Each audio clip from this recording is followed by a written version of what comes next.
niché au cœur des Pyrénées, se trouve l'enchanteresse principauté d'Andorre. Ce micro-État, d'à peine 468 km², est un joyau caché de l'Europe.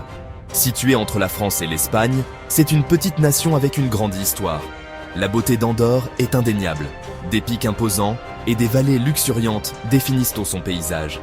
Les Andorrans sont fiers de leur patrimoine. L'histoire d'Andorre est unique. C'est un récit de survie contre vents et marées. Pendant des siècles, cette petite nation a navigué dans les complexités de la politique européenne.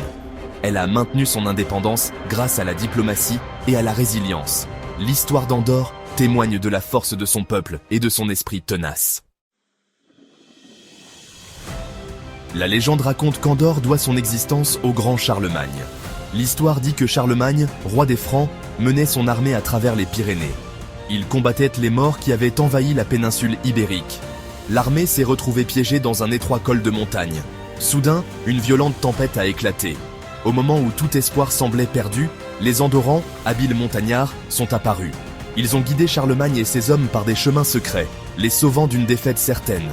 En signe de gratitude, Charlemagne a accordé aux Andorrans leur propre terre. Il a déclaré qu'ils seraient un peuple libre, protégé par la couronne franque. Cet acte légendaire de bravoure et la générosité de Charlemagne sont au cœur de l'identité andorrane. L'année 1278 marque un tournant dans l'histoire andorrane. Elle voit la signature du paréage. Ce traité unique a établi un système de souveraineté partagée. Le paréage est né d'un différend. L'évêque d'Urgell et le comte de Foix revendiquaient tous deux le contrôle d'Andorre. Le paréage a apporté la paix. Il a déclaré qu'Andorre serait une coprincipauté. Cela signifiait que l'évêque d'Urgell et le comte de Foix, puis le roi de France, et maintenant le président français, partageraient l'autorité en tant que coprince. Cet arrangement inhabituel a perduré pendant des siècles. C'est un symbole de l'habileté diplomatique d'Andorre et de sa capacité d'adaptation. Section 4. Une existence isolée, protection dans les Pyrénées. Pendant une grande partie de son histoire, l'Andorre est restée isolée. Les hauts cols de montagne rendirent l'accès difficile. Cet isolement a eu ses avantages. Il a protégé Andorre de nombreux conflits qui ont ravagé l'Europe. Les Andorrans se sont concentrés sur leurs traditions. Ils ont développé un fort sens de la communauté et de l'autonomie. Le terrain accidenté a encouragé un mode de vie simple. L'élevage de moutons et l'agriculture dominant l'économie.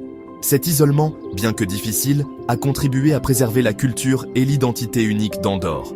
Il a favorisé un esprit d'indépendance qui leur a bien servi tout au long de l'histoire. Section 5. Entrée sur la scène mondiale, l'Andorre au XXe siècle. Le XXe siècle a apporté des changements importants en Andorre. Le monde extérieur, avec ses opportunités et ses défis, a commencé à se faire sentir. L'amélioration des infrastructures, notamment la construction de routes et de tunnels, a mis fin à l'isolement physique d'Andorre. Le tourisme a prospéré, transformant l'économie andorrane. L'afflux de visiteurs a apporté de nouvelles idées et influences. En 1993, un référendum historique a eu lieu. Le peuple andorran a voté pour l'adoption d'une nouvelle constitution. Celle-ci a établi l'Andorre comme une démocratie parlementaire, embrassant la modernité tout en préservant ses traditions uniques. L'Andorre a rejoint les Nations Unies, consolidant sa place sur la scène mondiale.